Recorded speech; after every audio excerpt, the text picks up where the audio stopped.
em João Pessoa, Santa Rita e toda Paraíba. São exatamente 20 horas.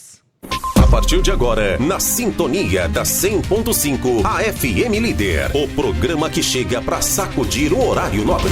Com Alexandre Kennedy, José Renato Gadelha e Eliane França. A pauta é quente, a análise é direta, o debate é sem filtro e a coragem é de outro nível. Vamos investigar, cobrar e mostrar a política como ela é, sem maquiagem e sem silêncio conveniente. Entrevistas fortes, informações precisas e opiniões que não passam pano. Está no ar, Pauta das 20, onde a notícia volta ao seu lugar.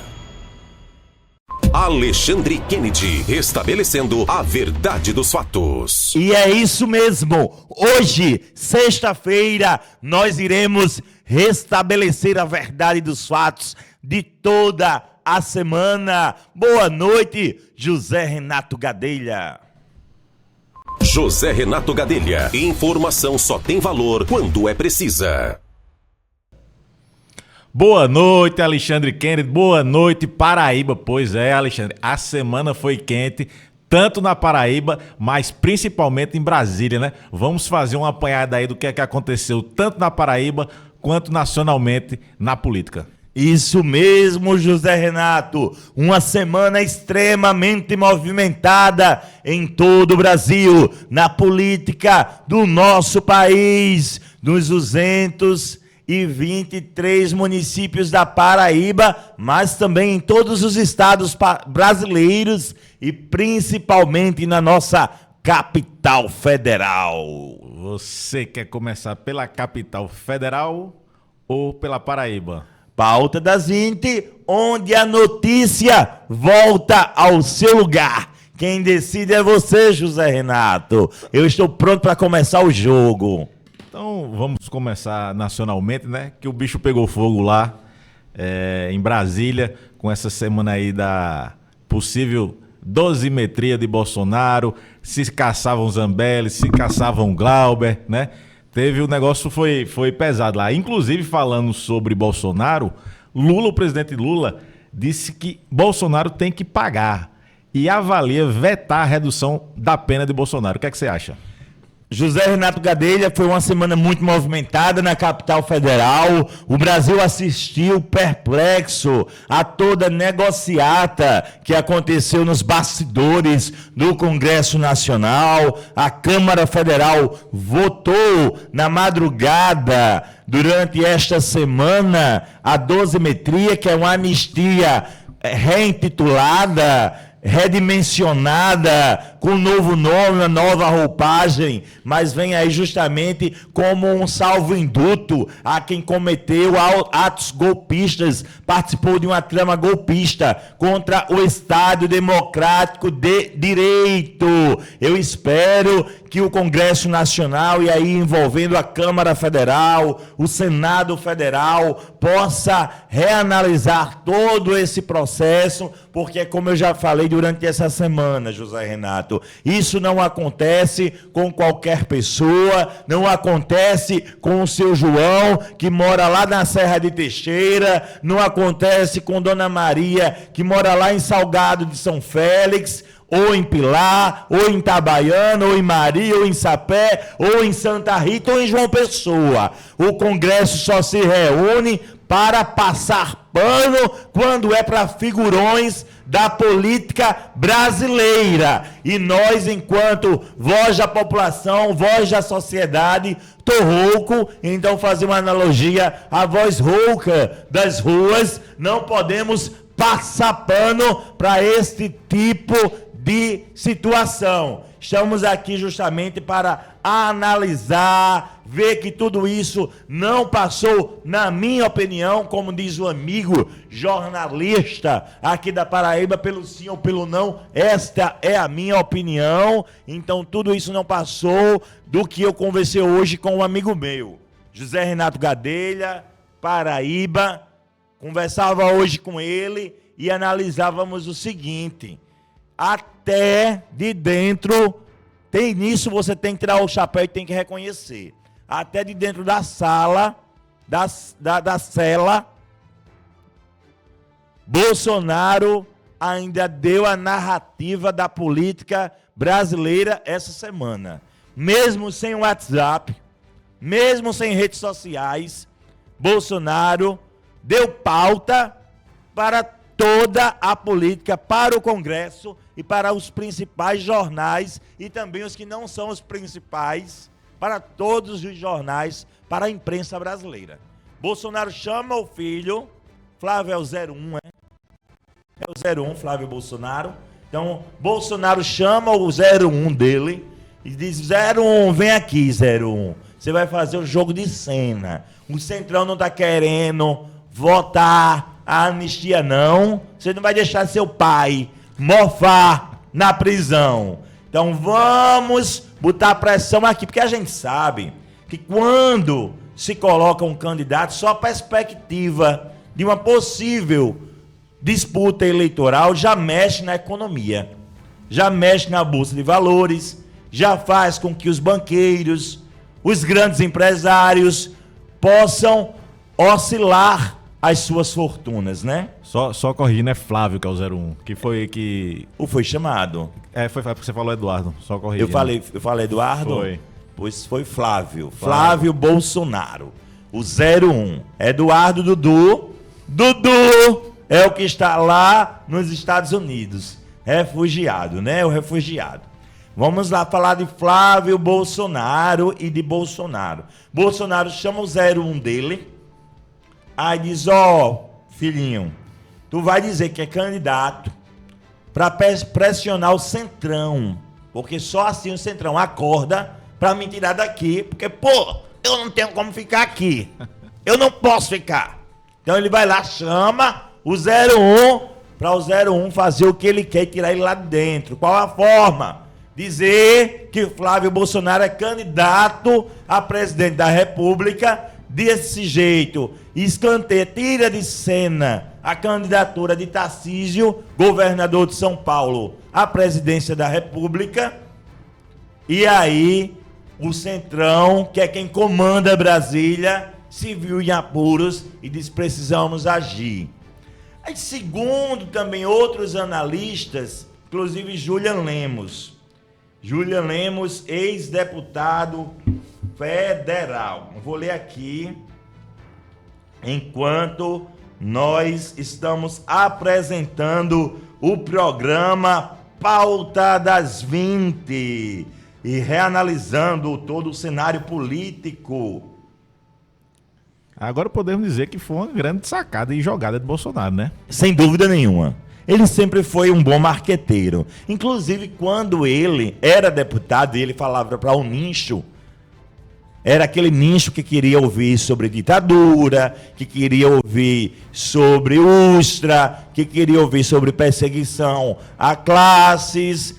Era para atingir aquele público que ele sempre atingia, para ser eleito deputado federal, como foi durante mais de 2 décadas. Sim. Aí depois ele começou a falar para a maioria, porque essa narrativa foi criada por pessoas que o antecederam. Bolsonaro, na verdade, faz parte de um grande projeto, de um processo político.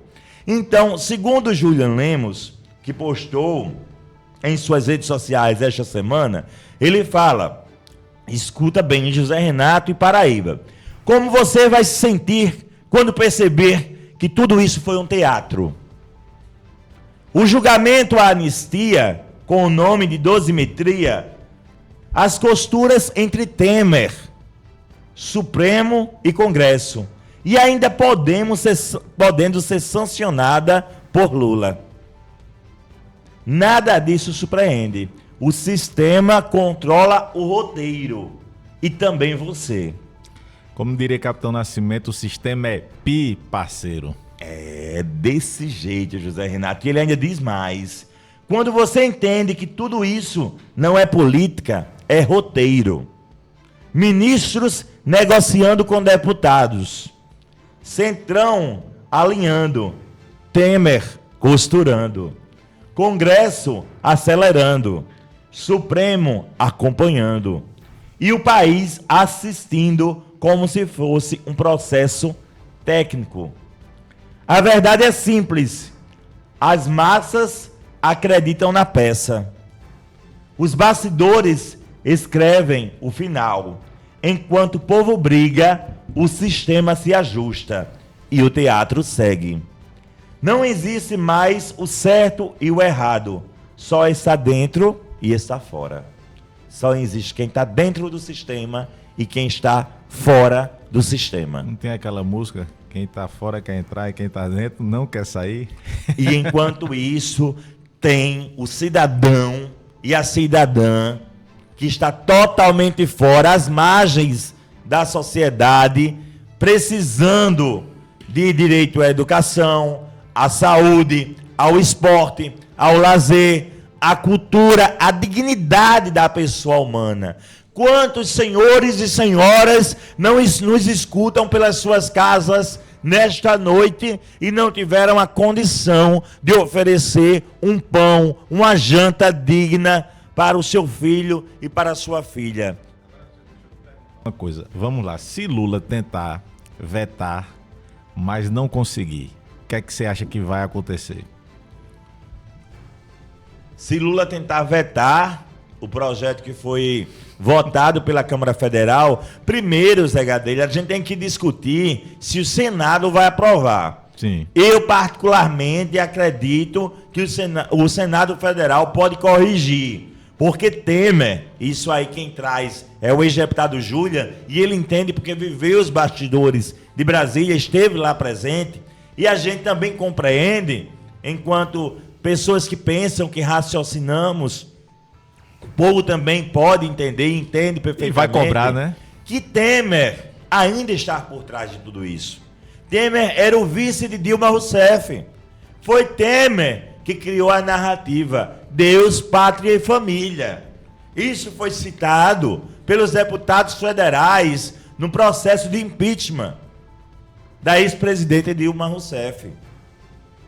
E foi esse o tema narrado pelos publicitários, pelos agentes de marketing, pela mídia que fez a campanha de Bolsonaro.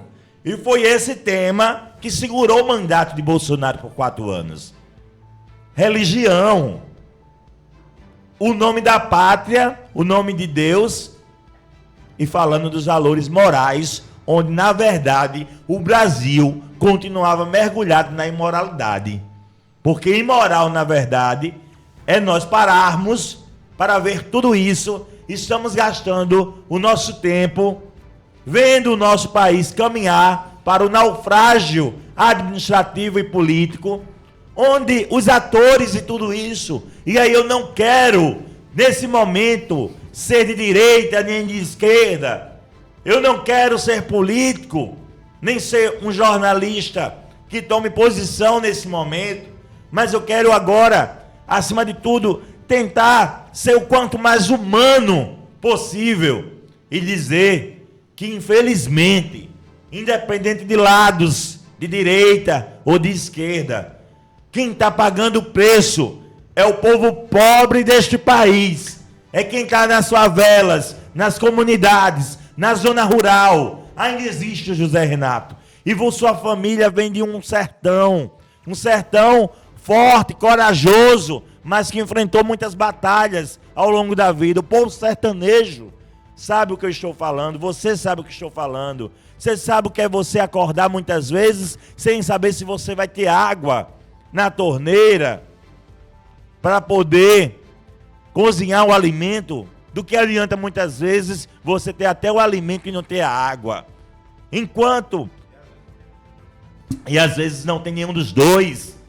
E aí nós estamos continuando, seguindo um rito que foi começado lá atrás. Mudam-se os atores da peça teatral. É como se nós víssemos uma nova versão do Vale Tudo. A Globo apresentou este ano uma nova versão do Vale Tudo com Odete Roitman e César. Quem é a Odete Roitman desse Vale Tudo do poder? Quem é o César desse Vale Tudo do poder? Vale tudo, vale sacrificar uma nação, vale sacrificar o seu povo, vale sacrificar nossas crianças, vale sacrificar nossas mentes.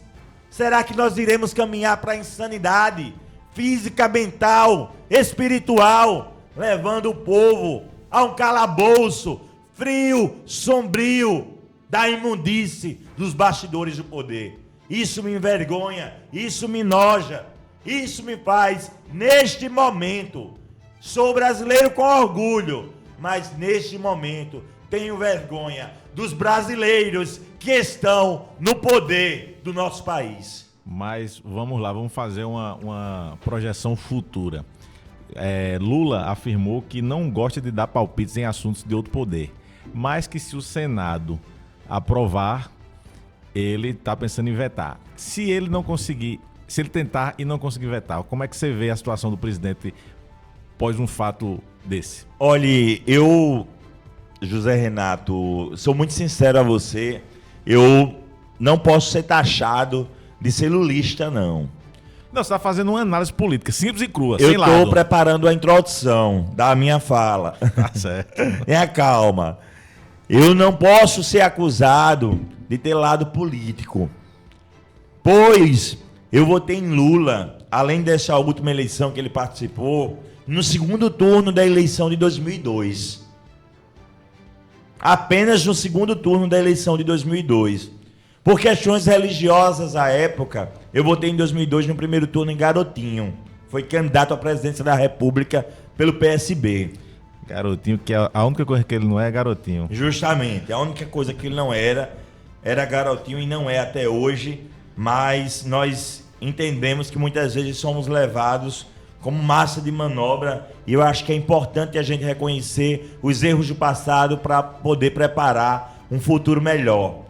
E aí nós votamos, naquele momento em 2002, em Garotinho, votei em Lula no segundo turno. Depois, Lula foi candidato à reeleição, eu não votei em Lula. Dilma foi eleita presidente da República por 2 vezes. Em primeiro e segundo turno, eu não votei na Dilma. Sempre votei nos candidatos do PSDB. Votei no Serra, votei no Alckmin. Cheguei a votar na Marina Silva, até na Heloísa Helena, a quem eu admiro tanto. Quanto mulher guerrida, quanto mulher de fibra, alagoana, enfrentando tantos desafios, mas não votava no PT. Certo. Inclusive, naquela época, o PSOL fazia um enfrentamento muito grande ao PT. Marina também. Hoje, Marina é ministra, mas fez um enfrentamento muito grande ao governo do PT. O vice-presidente chamou o Lula de ladrão. Geraldo Alckmin. Então, cá pra nós, como o programa que você apresentou, eu tenho legitimidade para falar, independente do que qualquer pessoa pense, porque nós somos, como diria o poeta, uma metamorfose ambulante. Nós podemos mudar de opinião.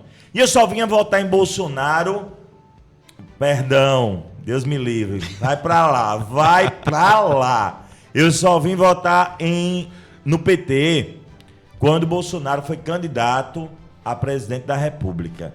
Foi aí que eu disse, não, entre Haddad e Bolsonaro, entre ir com um livro, que eu até acho que Haddad foi muito romântico naquela campanha, talvez ele tivesse sido um pouco mais de pulso, tivesse sido um Ciro da vida, ele tinha feito um enfrentamento mais legítimo às insanidades de Jair Messias Bolsonaro, mas naquele momento eu optei por votar em Haddad e não em Bolsonaro. Nem votei em Bolsonaro no primeiro, nem no segundo turno da eleição que ele venceu, nem tampouco na tentativa de reeleição que ele disputou contra Lula. E aí eu voltei a votar em Lula. Tinha votado em 2002, no segundo turno, e voltei a votar em Lula agora na última eleição.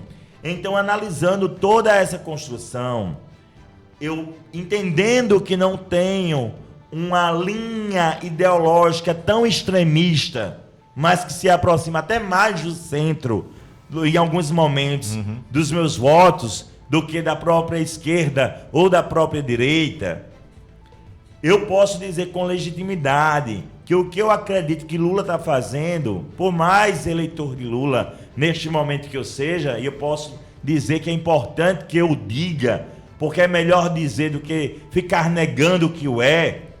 Por mais eleitor de Lula que eu seja, o que eu estou achando é que Lula já está preparando a batida de pino. Mas Pode ser que você esteja aí falando como se fosse batida de pino, mas também pode ser uma estratégia. Na política, tudo pode ser uma estratégia. Eu não chamaria de covardia, não. Eu acho que ele tem até vontade de fazer, mas possa ter gente que vai chegar e dizer, Lula, não vamos fazer assim, não, porque isso aí você vai ficar contra todo mundo e vai ser desmoralizado. Traduzindo, batida de pino. Ou um passo para trás, um recuo, às vezes, não é uma batida de pino, é só uma maneira de tentar pensar melhor para como é que vai agir futuramente. Eu gosto de José Renato Gadelha, porque ele sempre tem um olhar mais técnico, mais apurado, palavras mais bem colocadas. Não, a gente não fala assim. Mais robustas. A gente não fala num assim. tom jurídico. A gente não fala assim certa vez, não, melhor dar um passo para trás para dar dois para frente. Aí o passo para trás que ele vai dar é justamente isso, né? Mas, sei lá, o que é que vai interferir tanto na vida de Lula se Bolsonaro ficar só mais 2 anos preso? Será que Lula vai se ausentar na hora de aprovar o veto e botar para Alckmin? Aí não Pode ser não que ele invente sabemos. uma viagem ali para a China. Aí vai dizer, não, quem fez foi Alckmin, eu tava em outro canto. Pode ser. Eu sei que essa semana é uma semana emblemática na política brasileira. Nós temos que ser muito perspicazes nesse olhar técnico. Temos que compreender que nós estamos passando por mais um momento delicado do processo do Estado Democrático de Direito. Nossa democracia é uma democracia ainda jovem comparada a outras democracias do mundo. Nós corremos o sério risco de a qualquer momento perdê-las, pois nós temos uma parcela da nossa sociedade que dentro de uma democracia pode dizer que é contra a democracia, que se estivesse na ditadura não poderia dizer que era contra o seu regime. Inclusive os microfones de rádios, os sistemas de comunicação são cortados durante a ditadura. Você, José Renato, você é a favor da ditadura ou da democracia? Sempre da democracia, sempre, sempre. Agora, Alexandre, a gente pode sair um pouco de Brasília, você fez uma análise aí bastante explicativa para toda a nossa audiência, que o bicho está pegando em João Pessoa também. João Pessoa! Alô, João Pessoa, a capital de todos os paraibanos. Me conta, José Renato, o que está acontecendo na nossa capital? Essa semana, Eduardo Carneiro Dudu. desceu o sarrafo. Dudu? Vou dizer aqui, o parlamentar, Sim. além de criticar Cícero Lucena Cicinho? por dizer que Cícero abandonou João Pessoa para fazer campanha, criticou também juntamente o vice-prefeito Léo Bezerra, que teria sido convidado para coordenar a campanha de Cícero, e o presidente da Câmara, Dinho Dowsley, por segundo ele, também está focado em eleições. Abre aspas, que ele disse. João Pessoa está nesse momento sem prefeito, sem vice e com o presidente da Câmara fazendo campanha, fecha aspas. O que é que você tem a falar? Ele desceu o sarrafo nos 3. É uma situação um tanto complexa nesse momento, e aí eu concordo com Dudu, Eduardo Carneiro, mas eu tenho algumas considerações a fazer. E aí eu tenho que ser sensato também, eu não posso também estar fazendo análises alucinógenas. Aqui a análise não é pessoal, a análise sempre é precisa sobre a matéria, sem lado. Onde a notícia volta ao seu lugar. Pois põe ela no lugar. Vamos colocar ela no lugar. Vamos comentar a respeito justamente desses pontos tratados pelo nosso amigo, colega de bancada, José Renato Gadelha. Eduardo Carneiro vai e diz que tanto tá Cícero, como Léo, como Dinho, como todos os agentes políticos. Cícero é o prefeito de João Pessoa, Léo é o vice-prefeito de João Pessoa e Dinho é o presidente da Câmara. E aí eu vou botar outra, porque aí você já bota no bolo, já vai analisando. Tenha calma, vai devagar. É porque você já vai analisando tudo que tem a ver com Léo Bezerra, que existe chances de Léo ir para o PT por insatisfações no PSB, mas aí isso é mais para frente, mas você já para pensar na sua análise. Você tá querendo misturar minha cabeça, pelo amor de Deus. Os personagens são os mesmos. Então, vamos lá. Dudu, Eduardo Carneiro, vai e fala que tá Cícero, que é o prefeito de João Pessoa, Léo Bezerra, o vice-prefeito, e Dinho, presidente da Câmara, abandonando a cidade de João Pessoa e fazendo campanha. Todo mundo com a cabeça em 2026. Todo mundo olhando para 2026. Já passou o Réveillon para eles. E João Pessoa sucateada, abandonada, esquecida pelos seus gestores. Segundo, Dudu, Eduardo Carneiro. Quem tá falando é ele, não é a gente. Quem tá falando é Dudu. Então, o que é que acontece? Nesse ponto, eu concordo com Eduardo Carneiro, no sentido de que os agentes públicos que exercem mandatos eletivos, sejam eles prefeitos, vice-prefeitos, vereadores, deputados estaduais, federais, senadores, presidente da República, são eleitos pela população para cumprirem o seu mandato enquanto eles estiverem pelo menos no exercício do mandato. E uma das obrigações constitucionais de um mandato eletivo, seja ele no executivo ou no legislativo, é cuidar do interesse coletivo, cuidar do interesse das pessoas, é zelar pela vida, pela integridade das pessoas e das famílias que compõem os estados federados, sejam eles municípios, estados e governo federal. E o que é que acontece? É que nós vemos hoje realmente João Pessoa esquecida por Cícero, até porque há muito tempo o grande governador João Azevedo, e aí eu tenho que dizer, tem sido prefeito de João Pessoa e de grande parte das prefeituras do estado. João Pessoa só conseguiu evoluir não por conta de Cícero, mas por conta das ações efetivas do governador João Azevedo. Foi João Azevedo que levou intervenção asfáltica em todos os pequenos municípios da Paraíba. Foi João Azevedo que criou programas de segurança alimentar. Foi João Azevedo que aprovou o PCCR. Foi João Azevedo que realmente levou dignidade à segurança pública. Então, sem João Azevedo, não só João Pessoa, mas muitos municípios da Paraíba não estariam funcionando. Não estariam executando ações. Não estariam atendendo às perspectivas das pessoas. É sucesso total! E o que acontece? E nesse momento, eu tenho que também ser muito reflexivo e apontar que não é só Cícero, Dudu. Não é só Cícero, Eduardo. Mas tem muita gente. Se a gente for olhar a quantidade de prefeitos desse estado que estão rodando as cidades, ou em busca de alcançar um mandato para eles ou para suas esposas, são inúmeros. De todos os lados. De todos os lados. Governo e oposição. Então, realmente, eu tenho que chamar o feito à ordem e dizer, façam, por exemplo, como João Azevedo.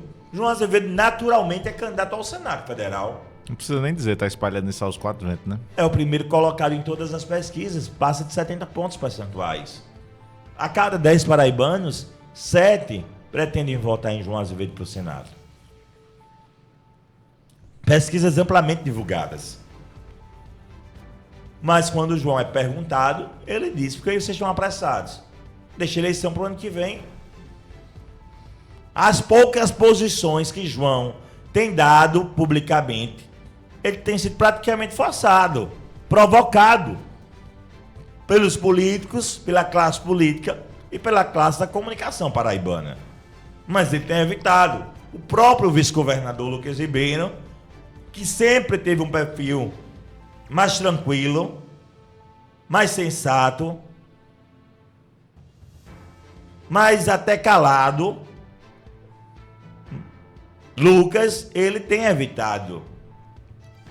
E quando tem realizado ações, e aí é legítimo, é o governador do estado e é o vice-governador do estado, tem que rodar o estado. Agora, o que não pode é um prefeito de uma capital deixar sua agenda administrativa, perdão, não pode deixar sua agenda administrativa e tá rodando o Estado. E ainda comete, como disse Eduardo Carneiro, essa insanidade de, além do candidato, além do prefeito ser candidato ao governo do Estado, ainda coloca o seu vice-prefeito como coordenador de pré-campanha. Ou seja, misturou tudo. Prefeito, vice-prefeito, presidente da Câmara, que é candidato a deputado. Que Eduardo Carneiro quis falar foi que, na ausência do prefeito, o vice-prefeito está fazendo campanha e o presidente da Câmara, que é o segundo sucessor legítimo, está fazendo campanha. E sobre a ida de Léo Bezerra, como é essa história aí com relação ao partido? Léo Bezerra estaria... Quem disse que Léo iria para o PT? Que história é essa? Roger Guerra. Quem foi o homem? Roger Guerra. Ele disse que Léo Bezerra pode ir para o PT por insatisfações no PSB. Eu não vejo. Agora, só voltando um pouquinho sua análise aí, você não acha que também o fato de Cícero botar Léo para ser o coordenador de campanha não pode ser uma estratégia para pegar logo o Léo pela coleira e ele não ir pro lado de João? Então, se Cícero não confia em Léo, tá ruim. Não tô dizendo, tô perguntando. Não, mas se é estratégia é porque não confia, porque eu só uso estratégia, amigo, pra pegar pela coleira que eu não confio. Então ele não confia em Léo. Então, tá ruim, Cícero. Pra deixar uma prefeitura com 2 anos e 10 meses, 2 anos e 9 meses de mandato, para uma pessoa que você tecnicamente não confia, tá ruim a tua situação, amigo, velho. Não, é só um questionamento. Se for desse jeito, é melhor arrumar mala, como aí a rural vai desabar, é? Mas diga lá o que, é que você acha dele. Tem perigo dele ir pro PT? Olha, eu não acredito em ninguém que esteja alinhado ao projeto político do governador João Azevedo, não. Do prefeito de João Pessoa, Cícero Lucena, ninguém que esteja alinhado ao projeto político do prefeito Cícero Lucena migre para o PT. Sabe por quê, José Renato? Por quê? Diga lá. Houve uma votação, e eu quero que você traga para a gente, justamente a respeito dessa votação, que foi a dosimetria, e 4 deputados federais da Paraíba votaram a favor. Foi Rui Carneiro, foi Romero Rodrigues, foi Messinho Lucena e Cabo Gilberto.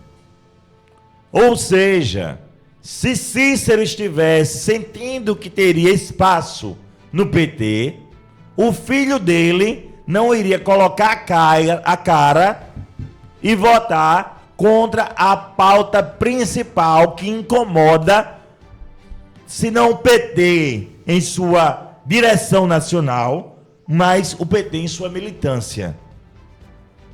Então, eu não vejo nesse cenário político Cícero mexendo qualquer peça no tabuleiro para ter um espaço dentro do PT com o seu filho tomando essa posição. Agora, analisando a sua hipótese sugerida com relação a confiar ou não confiar, podemos entender que se Léo for para o PT, se por acaso, que tudo pode acontecer, inclusive nada, se Léo for para o PT, Léo pode estar se aproximando de João e se afastando de Cícero. E talvez seja essa a jogada de mestre. E se isso acontecer, se Léo realmente entender que foi vice, nada contra a pessoa de Léo, sim, nada contra. Aqui a gente tá falando das pessoas, tá falando do político. Do político. Mas eu tenho que entender quem foi importante na minha trajetória política, como Léo tem que entender que ele foi um soldado do projeto do governador João, mas foi João que reconheceu o seu trabalho e o indicou para ser vice de Cícero por 2 vezes, pois a vaga era do PSB. A vaga de vice era do partido. Então foi João, a principal liderança política do PSB, que indicou Léo. Então, hoje, desmerecer qualquer movimento de João à época, na primeira eleição de Cícero e na segunda eleição de Cícero, e a indicação de João pelo nome de Léo, é querer marchar numa direção contrária ao fundamento da verdade. É querer chegar e tomar lado político. Eu estou fazendo análise clara. Estou reconhecendo aqui que Léo foi militante de João, mas estou mostrando também que João, mais do que enxergar em Léo um militante como tantos outros milhares espalhados pela Paraíba fora, enxergou em Léo uma pessoa que poderia confiar para, em um momento como este, tomar posições baseadas no interesse partidário e coletivo do Partido Socialista Brasileiro. Muito bem, muito bem. Agora vamos aqui para outra pauta, que hoje você tá quente. Diamante, você conhece Diamante no Agreste? Diamante. Conhece Diamante? Diamante eu só vi, nem comigo não se come, né? Eu só ouvi falar. Mas é a cidade paraibana de Diamante. É a cidade paraibana. É, fica no Agreste da Paraíba. Eu tô aqui olhando aqui o portal Clique PB, dá os créditos aí de onde a gente tá vendo algumas notícias, né? O que é que você acha? Olha só, a Prefeitura de Diamante vai investir 580 mil na contratação de 2 shows para celebrar a emancipação política do município, comemorada agora, vai ser no dia 26 de dezembro. Saiu no Diário Oficial. Uma banda chamada Seu Desejo foi contratada por 480 mil e a outra banda é a Cavalo de Pau por mais 100 mil, totalizando 580 mil, certo? Diamante tem uma população de 6.300 pessoas. Se ele pega esses 580 mil e distribui por essas 6.300 pessoas, daria 92 mil reais para cada. O que é que você acha de gastar? Daria isso tudo, Zé? Tudinho. Só mais esse negócio. Peraí, peraí. Acho que eu botei aqui um 0 a mais. Mas peraí, pra gente... Sou muito bom em matemática. Não, eu assustei. 580 mil dividido por 6 mil. 92 mil. Deixa eu fazer a conta. Ah, não. Peraí que tá errado. É porque a calculadora tá botando aqui. É porque é muito dinheiro, né? É. Mas não dá não, isso não. Não, dá não. Dá não, é impossível. Veja aí, a minha tá dando um defeitinho aqui. Vamos abrir aqui, 500 quanto? E 80 mil. 580 mil reais já. Dividido por quantos mil habitantes? 6.300. 6.300 habitantes. Dá R$92 e 63, alguma coisa centavos. Ah, é. Foi. Mas enfim, o que esse dinheiro que vão para 2 bandas poderia de retorno à população? Então, José Renato, eu, Alexandre Kennedy, restabelecendo a verdade dos fatos, nem conheço o prefeito de Diamante, nem conheço os vereadores de Diamante, então assim, eu não teria aqui por que fazer essa fala se ela fosse tendenciosa e não fosse o que eu penso. Que, pode ser que alguém diga, não, é porque ele está comprado pelo prefeito. Nem conheço o prefeito. Não sei nem se é do lado A, B, C ou D. Se é oposição ou situação ao governo do estado. Nem me interessa. Deixa eu só dizer o seguinte. Na minha opinião, esses valores apresentados por você eu nem acho exorbitantes dentro de um show. Não, tudo bem, são 2 bandas, mas eu falo para uma cidade de 6.300 habitantes. Sobrado tem essa cidade, tem essa população, a cidade de Sobrado aqui pertinho de Sapé, pertinho de João Pessoa. tem essa população e já levou Aviões do Forró. Banda bem maior que essas que vão se apresentar em Diamante. Então, assim, na minha opinião, eu acredito que esse investimento não é um investimento perdido, não é a fundo perdido, movimenta o turismo. Se você observar, outro tanto de pessoas que moram na cidade vão até a cidade, levam dinheiro para essa cidade. O senhor e a senhora que está lá no bairro, na comunidade de Diamante, que sabe fazer um espetinho, que vende sua cervejinha, que vende um doce, um bolo, que vende algum acessório, que tem a sua loja, seu comércio, sua bodega, tudo isso movimenta em torno de eventos como este. Eu digo e falo isso com propriedade, porque já morei durante muito tempo em uma cidade de médio porte, uma cidade de pequeno a médio porte. E sei, uma cidade com 50 mil habitantes, cidade maior do que Diamante, mas não é uma cidade tão grande quanto Patos, nem tão grande quanto Santa Rita. É uma cidade de pequeno para médio porte, foi Sapé. Então eu posso dizer com precisão o quanto atrações como estas, quando vão à cidade, elas levam a economia, e o quanto essas pessoas que muitas vezes só assistem pela televisão, só assistem pelo YouTube, atrações como essa, ficam felizes quando um gestor anuncia uma atração e podem se organizar e ir com suas famílias comemorar datas importantes para a cidade. O que diferente acontece em João Pessoa, que se você sair aqui pela orla, pelos bairros, for no Gágio, for em qualquer espaço de João Pessoa, em Santa Rita, que é a sede da nossa Líder FM, você encontra atrações se apresentando. Show de bola. Vamos ver mais aqui o que é que você tem para comentar, Alexandre Kennedy. Sim, terça-feira, Pedro Cunha Lima, presidente do PSD Paraíba, anunciou que não será candidato nas eleições de 2026. Outra batida de piano! Segundo ele, a decisão ocorre diante de uma nova configuração na disputa pelo governo do estado. Sobrou na curva.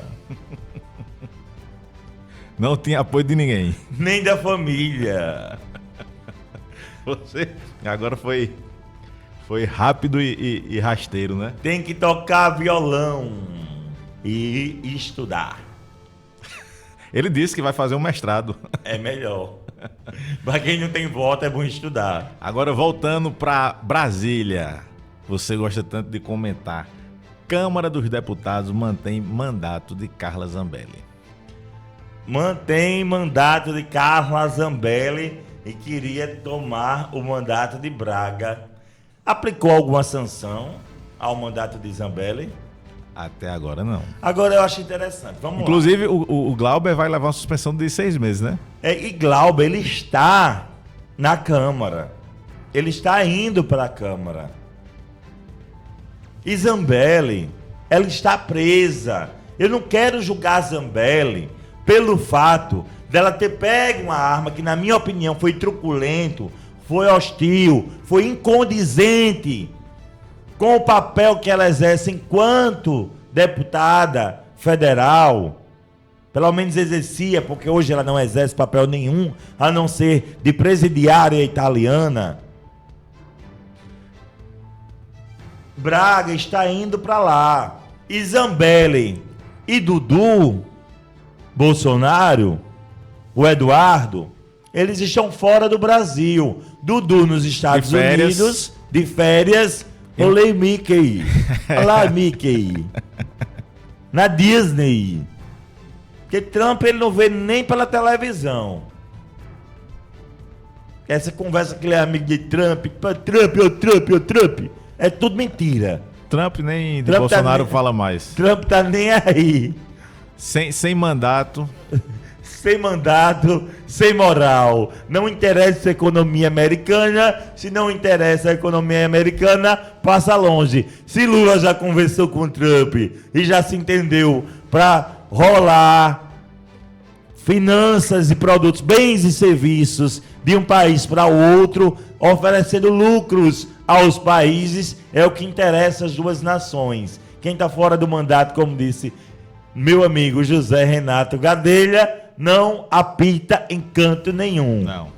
Juiz de futebol sem partida não tem apito. Exatamente. E sem apito, não apita. Desse jeito. Preciso. E outra, ontem, no dia 11, na quinta-feira, foi aprovada por unanimidade as contas do ano de 2024 do governador João Azevedo pelo TCE.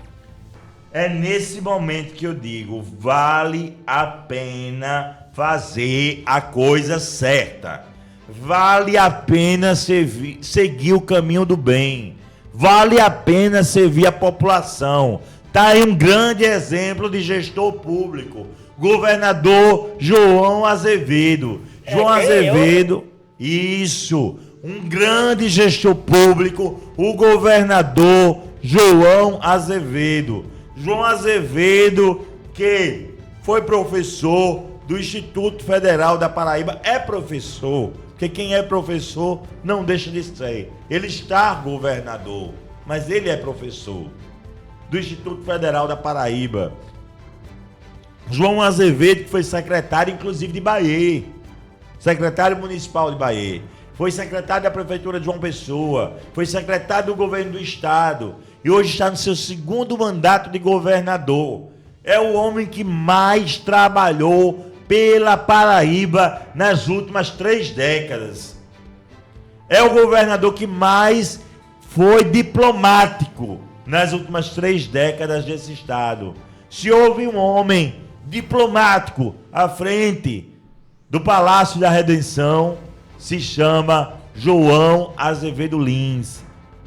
E isso tem agregado ao seu currículo e o credenciando para ser senador da República. Inclusive o presidente Lula, em um evento que aconteceu esta semana, olhou para João e disse: "Ô João, você já está com cara de senador. Eu sei que você vai estar aqui, se prepara para estar aqui, trabalhando e dialogando as pautas conosco. Você vai vir para o céu, João." Porque lá em Brasília tem esses códigos que eles falam entre si nos bastidores de poder, Zé Renato, que quando você fala em Senado, diz lá é o céu. A Câmara é mais tumultuada. Tem uma tranquilidade, né? Menos gente. Pois é, são 513 deputados federais hoje. 8 anos. 8 anos de Senado, só 83 senadores, em sua maioria são ex-governadores, são pessoas que já têm uma história, uma trajetória política, estão mais tranquilos. O diálogo é mais fácil. O diálogo é mais fácil, o orçamento é maior para enviar para os seus estados. A quantidade de senadores é a mesma para todos os estados da federação, diferente da Câmara Federal, que é proporcional à população. E Lula disse: "João, você já está com cara de senador." E é isso que eu digo. Agora está aí a aprovação do Tribunal de Contas do Estado, das contas do governador João Azevedo. Então, João, parabéns. E por falar em fazer a coisa certa, eu quero mandar um abraço para a nossa prefeita do município de Mari, Lucinha da Saúde, que fez 2 grandes escolhas nesses últimos dias. Uma foi o amigo Daniel, que tem um currículo vasto na área de saúde e foi nomeado de forma estratégica pela prefeita Lucinha da Saúde para ser o secretário de saúde do município de Mari, justamente dentro de uma visão técnica e moderna, preparando o município para grandes ações e serviços na área da saúde. Daniel, que é optometrista, enfermeiro cirurgião, que existe, enfermeiro cirurgião, e também médico veterinário, já vem com o olhar voltado para a causa animal, para a saúde mental, já está trabalhando a descentralização do castramóvel para que ele apenas não funcione em um lugar específico, mas que atenda de forma diversa e proporcional a todas as comunidades do município de Mari, entre todo o planejamento para o exercício de 2026. Daniel já entra com muita força, com muita coragem e muita determinação na Secretaria de Saúde, e não menos, mas tão importante quanto a escolha, a sensata escolha de Lucinha, pelo nome de Tiago Pereira, fisioterapeuta, mariense, técnico, quadro técnico e político, os dois, por mais que não exerçam mandatos eletivos, tem um diálogo muito aberto, tanto com a classe política, mas principalmente com os servidores e com a população. Tiago Pereira foi escolhido como executivo de Daniel. São dois nomes extremamente competentes e extremamente importantes para o município de Mari. E eu tenho certeza que muitos avanços, muitas conquistas virão para esta cidade que durante muito tempo sofreu na mão de oligarquias familiares que dominavam o cenário político e que hoje tem em Lucinha uma mulher que, apesar de tantas lutas, ela, como disse, eu estava vendo uma matéria a respeito da governadora de Pernambuco, Raquel, e a matéria dizia, e ela mesma disse no palanque, se Raquel fosse homem, tudo seria mais fácil. Já estaria em uma situação muito mais favorável. Para a mulher sempre tudo é mais difícil. Mas mesmo com todas as dificuldades, a mulher ela tem a capacidade de se ressignificar, de renascer diante dos ataques. E Lucinha em nenhum momento se curvou, não, se ressignificou. Ontem mesmo eu soube que ela organizou uma reunião com sua equipe de secretariados e gerentes, e ela pôde construir um chamamento para que todos eles pudessem trabalhar de forma coesa, em um só pensamento pela população. Então, parabéns, Lucinha da Saúde, parabéns ao chefe de gabinete, a Cássio Barra, tem sido uma voz ativa à população do município de Mari, é um quadro técnico e experiente, apesar da pouca idade, de ser jovem, traz a modernidade, traz o diálogo com a população e tem realizado, junto com Lucinha, uma gestão que se prepara para receber 2026, 2027, 2028 e aí com a possível eleição, mais 4 anos de Lucinha à frente da população de Mari, dos comandos da gestão municipal de Mari. Parabéns, Daniel, parabéns, Tiago, parabéns, Lucinha. É isso aí, o homem tá afiado, Agora aqui, Alexandre, sexta-feira, né, dia do sextou, uma pauta mais alegre. Eu tava vendo aqui que foi revelada a primeira cidade que vai receber a casa de vidro do Big Brother. Eu te pergunto, você teria coragem de participar do BBB? É Boninho ainda? O quê? Você sabe dizer? Acho que não, né? Acho que o Boninho não tá mais lá, não. Não sei, acho que não. TV Globo, eu estou aqui. Pronto? Eu tenho coragem, que me falta é sorte. Preparado e querendo? Sou pronto. Ele quer zoada, quer moído, quer fazer aquele Big Brother virar o avesso.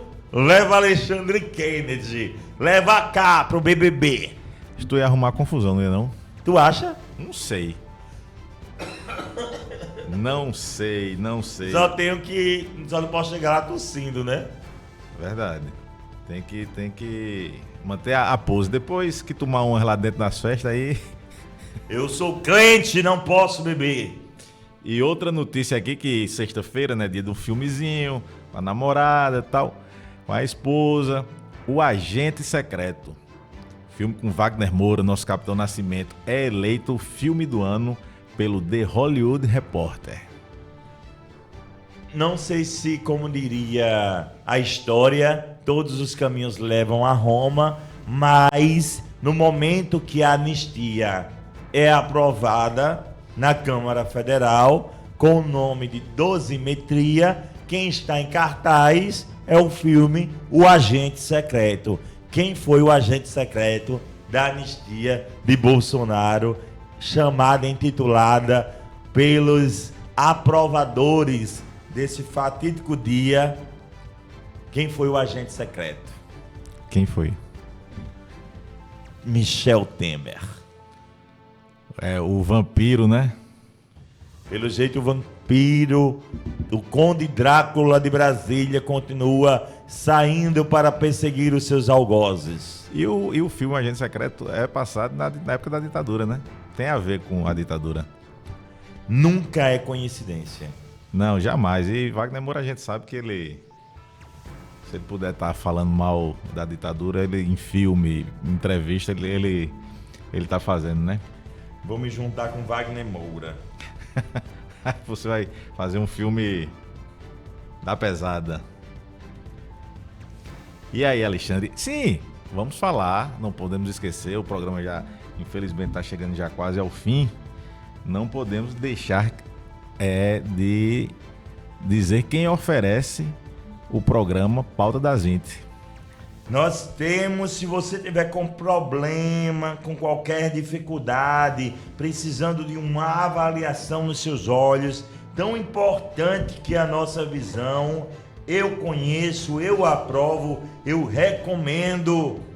Qual é o hospital, José Renato Gadelha? O Agabol, que fica localizado na Avenida Hilton Souto Maior 3232, com equipe médica espetacular, com aparelhos de última geração para você ser bem atendido e sair de lá enxergando melhor. Parabéns a toda a equipe do Agabol. Eu super recomendo o Agabol. Conheço várias pessoas que puderam ver o mundo bem melhor depois que passaram pelas mãos dos grandes profissionais do Agabol. E também registrar que o nosso programa é um programa que é muito bem recebido em 2 lugares de João Pessoa, e tem tantos outros lugares que nos recebem muito bem, mas entre eles eu quero destacar o Caldinho Prime, lá do Formosa, a parte Hotel, em Cabedelo. Chegou na Praia de Formosa, na paradisíaca Praia de Formosa, você vai encontrar o Caldinho Prime. Coloca aí no Instagram, Caldinho Prime, vai lá no direct e coloca Pauta das 20. Coloca no Instagram Caldinho Prime, aí você chama lá no direct e coloca Pauta das 20, você vai receber o seu desconto especial e poder apreciar o que há de melhor da gastronomia litorânea paraibana nas paradisíacas praias de Cabedelo, especialmente na caribenha Praia de Formosa. E também o Boteco da Vila, se você quer um espaço voltado para a zona rural, para o sítio, aquele clima de chácara, de fazenda. Um ambiente bem familiar para levar os filhos. Muito familiar, onde você pode levar os filhos, a família, uma gastronomia maravilhosa, com a pegada sertaneja, interiorana. Você chega lá, procura o Caio, a Rosário e diz: olha, vim no Pauta das 20, quero o meu desconto. É isso aí, Alexandre Kennedy. Infelizmente, tá chegando ao final mais um Pauta das 20, mas se Deus quiser, segunda-feira estaremos novamente juntos e ligadinhos, trazendo tudo o que está acontecendo nos bastidores da política. Ainda posso dar pelo menos o título de 3 notícias que aconteceram? Pode. Dá tempo? Vamos lá. Dá. Presidente do PSB Nacional se reúne com João Azevedo e fortalece articulações para 2026. Também tivemos a lei do gabarito reafirmada pelo Tribunal de Justiça da Paraíba. Então, quem quiser construir arranha-céu às margens do litoral, procure outro estado. A Paraíba é uma Paraíba resistente.